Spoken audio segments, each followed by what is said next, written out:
Greetings and welcome back, League fanboys and fangirls. And with me, as always, is my left-hand man, Funzy. I'm Exile, and you're in it for another episode of Running Down Mid. Man, we had a phenomenal weekend this weekend. I have to say that it seems like we're just ramping up the action week to week. It gets closer and closer between the top contention teams as TSM and C9 get their act together and realize that they can't coast through summer. Yeah, so they're crawling and meandering middle of the pack, which is something I never thought I would say, and I definitely would never say that we would be tied with Envy, but good lord, it is what it is. We're not even halfway through the halfway point, so there's a lot of league left, and definitely we got to get ready for the point is not to win North America, the point is to win World, so we got to get up on that stage and get close to them. And right now we're sitting at top three teams. Dig, Immortals, and CLG all having a 5-1 record, for all losing to different people, Mm-hmm. and that's going to make what happens in this week coming up really important because you're going to see two of those teams square off. Yeah, so we can see the battle of CLG versus Immortals, which is awesome because they flip-flopped each other's jungles. Both of their stocks have skyrocketed, and now we get to decide who is better. Who is the reigning number one after this weekend? And I have to say, it's interesting to see how both of those teams have changed just by substituting their jungle. Their jungle, each other's jungle. Yep. So it really comes down to team cohesion, team unity, and it's amazing. Each one has I guess, they all have their different styles and different exciting things. Of course, Afromu, this split has been leading the charge with who plays what as support. It seems like every week when he tries something new, every week when he does something, then it's like the following week everybody jumps on the Afromu train. Blitzcrank comes out one week, this week everybody's throwing Blitz. He goes Bard really, really well. This week everybody's going Bard. It's really amazing that he influences North American support so much. Well, and not only that, but what he's facilitating for his team is either the engage by pulling a member of the other team in to make it a 4v5 after everybody focuses him, yep, or setting up huge dives by going in and charming and knocking up 3 or 4 or 5 people and setting up his team to engage. Those plays are pivotal for that team to play like the caliber they're playing. Oh, yeah. And especially when you've got an aggressive jungle waiting to dive in and go aggressive. ham. Yeah. Man, talk about hashtag feels bad, man. Fucking doublelift getting pulled under turret by a Blitzcrank. Every bronze, silver, gold player knows what it's like if you're bot lane and get hooked by a Blitz under turret. That is the most tilting thing in the world. It's good to know that pros and champions at this game also fall subject to the same stuff. It is rough. It was in the look on Peter's face when he knew that Zach had pulled one over on him. What are you going to Because do? the rivalry between those two players is still pretty intense from the CLG days. Yeah, that hurt is never going to go away from being left from CLG to go to TSM. And so, yeah, Mr. Zach Black pulling him under tower. It felt great for him, and it stung a little for doublelift. It was wonderful TV. It's really great to see all the things that are changing and evolving. We got to see Cody Sun do his best impression of Reckless on a crit Tristana. So crit Tana was off the chain. He was blowing it up and literally wiped the floor with C9. One-man carry. Yeah, and then seeing Phoenix One pull out a unnamed, challenger for, so long, right out of high school player to come onto the stage to see if that change can help facilitate that team better, and seeing him go 1-1 with Dardoch and come out on top, that's impressive. It is impressive. What's even more impressive is the fact that he's been challenger level since he was 13. So literally for the past 5 seasons, this kid has been wrecking faces.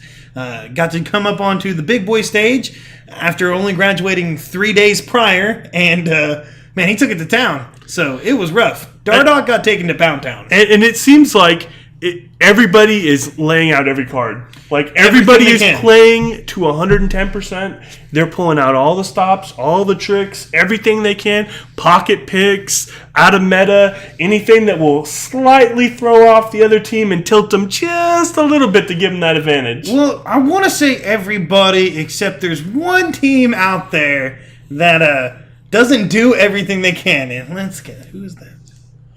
TL. God bless. They're not last. They're not last. I mean, Phoenix One still claims that Phoenix without One still a holds single that win title. yet. Yeah, they still hold that title, but good Lord, things look so... at least Phoenix One's trying stuff different. Getting a Meteos, getting a Nori, getting a Mike Young, getting a anything. And just announced they got X-Special. X-Special as a new support. So, I mean, they're doing all they can to turn their season around. And then, meanwhile, TL sticking with tried and true, what didn't work last split and got them in last place. Now they're sticking. I feel like we're going to see Midlet again here pretty soon. And I don't know who they're going to have as ADC because this is ridiculous. I honestly don't understand how Matt's still a support. They all are looking bad. Like, the whole team, aside from Piglet, needs to be wiped. Hakuo, bye. Not Hakuo. Who's their top laner?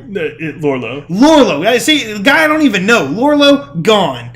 Golden Glue, gone. Rainover, who's actually pretty good and does a really good job, but is on a crap team. You know what? Just put him back on, Immortals and gone. So I feel like they need to burn the house down. I'm 100% Wayne Manor style and rebuild it from the ground up because it is rough looking. So with franchising coming on next split, I think TL needs to take a serious hard look at their business model, what money they plan to throw out there, management, or their players.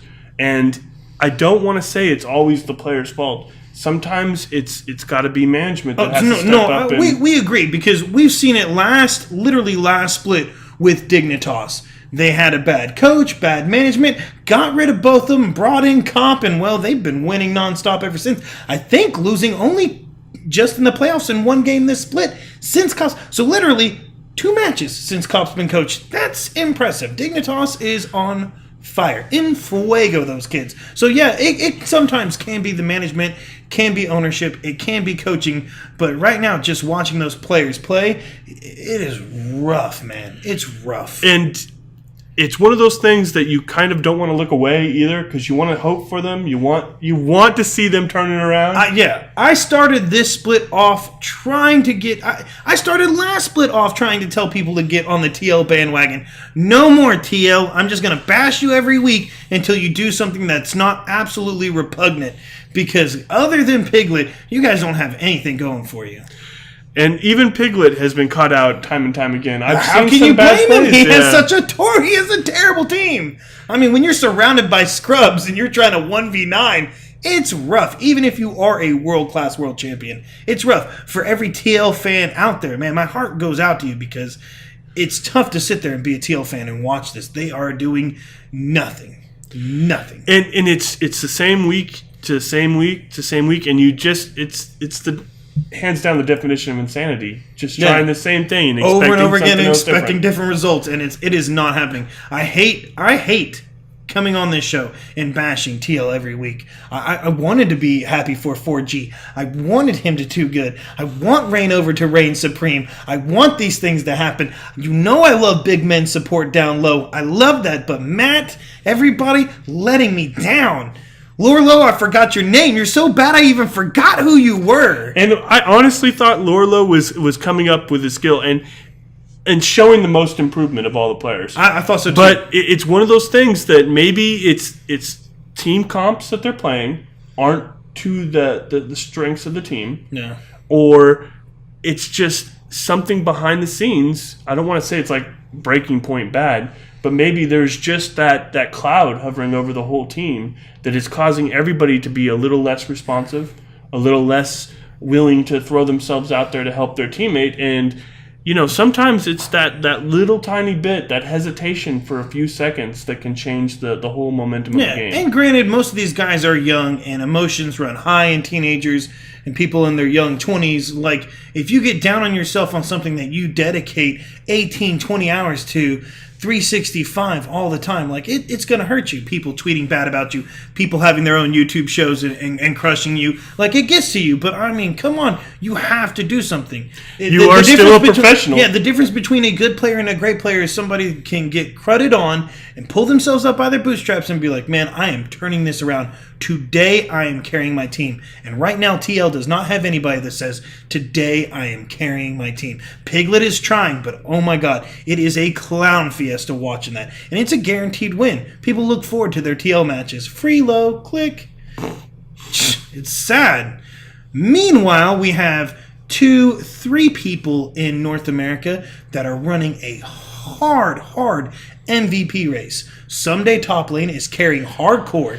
Jensen mid lane for C9 is crushing it with no jungle love. And Stixay is dominating behind a wonderful support play. And Avromu doesn't mind setting it up so he can spike it in. Because it is rough stuff. Those 3 guys are off the hook right now and doing wonderfully. And seeing Someday on a carry champion is like the best League of Legends to watch. So good. It just seems like he's everywhere the action is. He's off split pushing when he needs to be. He's right where he should be in the team fights. The communication barrier that was there in spring is not there now. Oh, yeah. No, they've overcome that. And I know that some of you have watched this weekend and you're like, Someday, what are you doing? Just side farming and letting his team die. I'm not entering that team fight. He has TP, not going there. I'm just going to keep farming this lane. He had 500 creeps. It don't matter. I'm just going to let my team... And they're breaking into their base. And he's like, nope, I'm still going to push a tier 2 turret.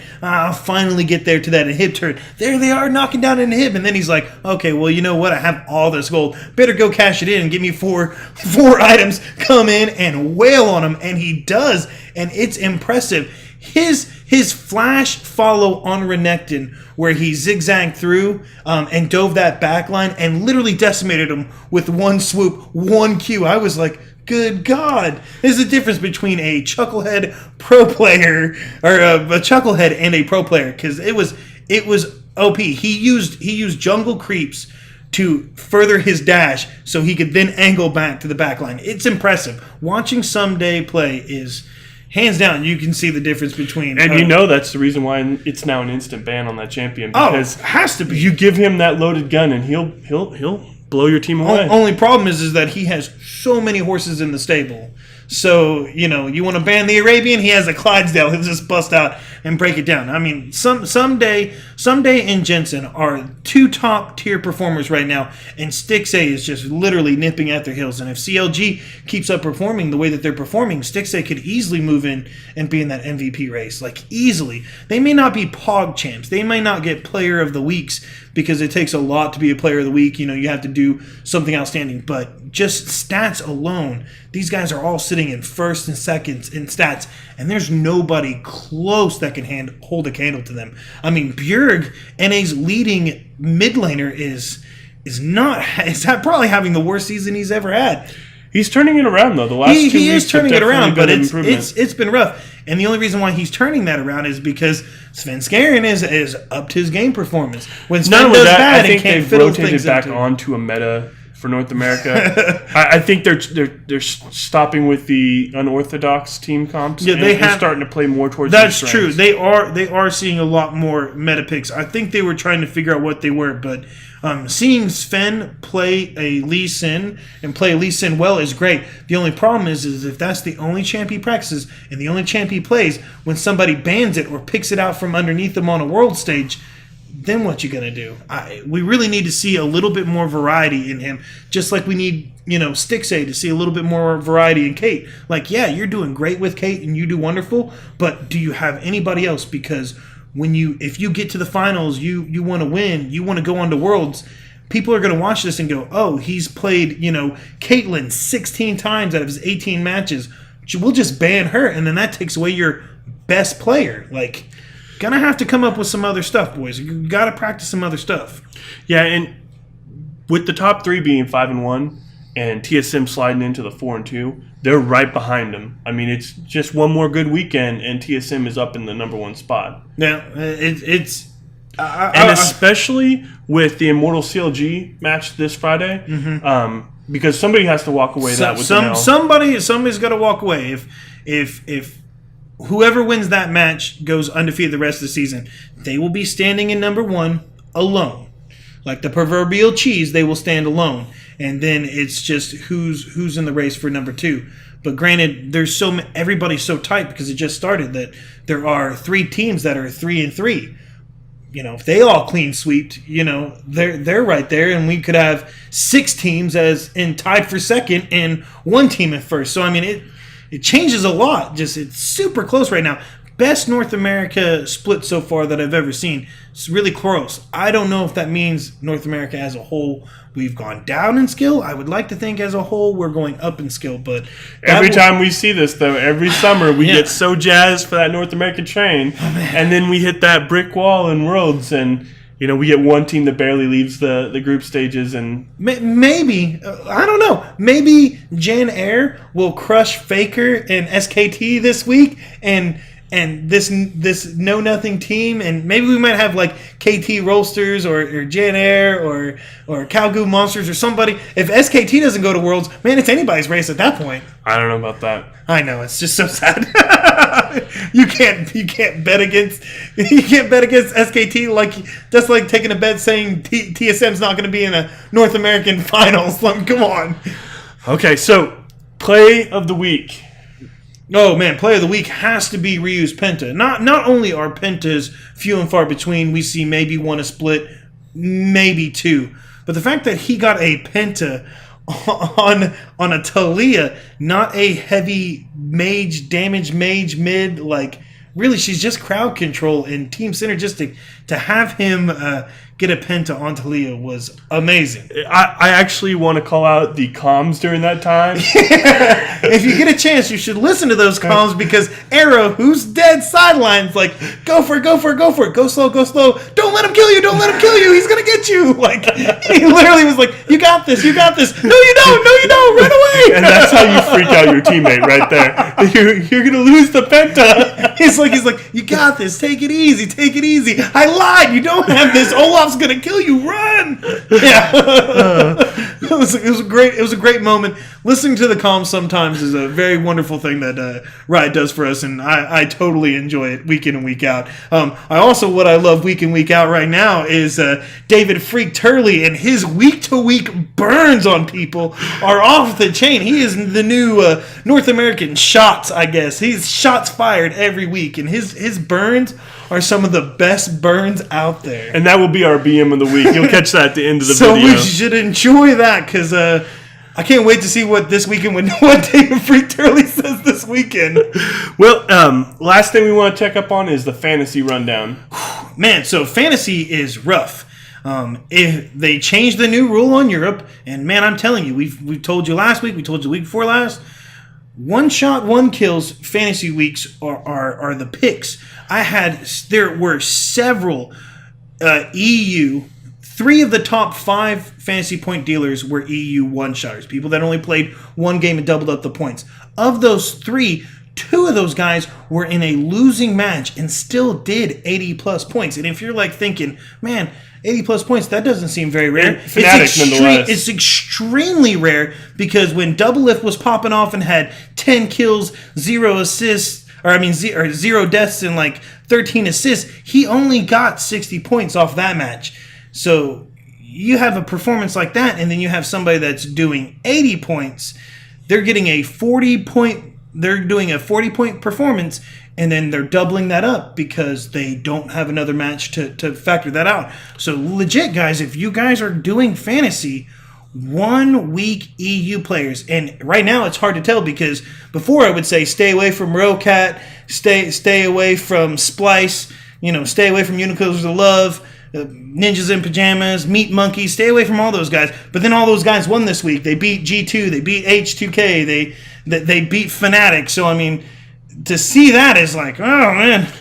You just really you don't know how to gamble on that, and it's a gamble because I had 2 of those players in, and they only gave me 30 points. So I would look at their performance week to week. Really look at who they're playing against. See how well they performed last week, and take that into consideration. But 1 week EU players, hot pickup every week. So far, there is 2 North American players that you can put your money on. You can put your money on a Jensen because he is crushing it because he's doing it solo, and then Stixay is wrecking face. Top points so far this split in fantasy. Those 2 are still up there without any of the double point EU stuff. Now Someday would have more points.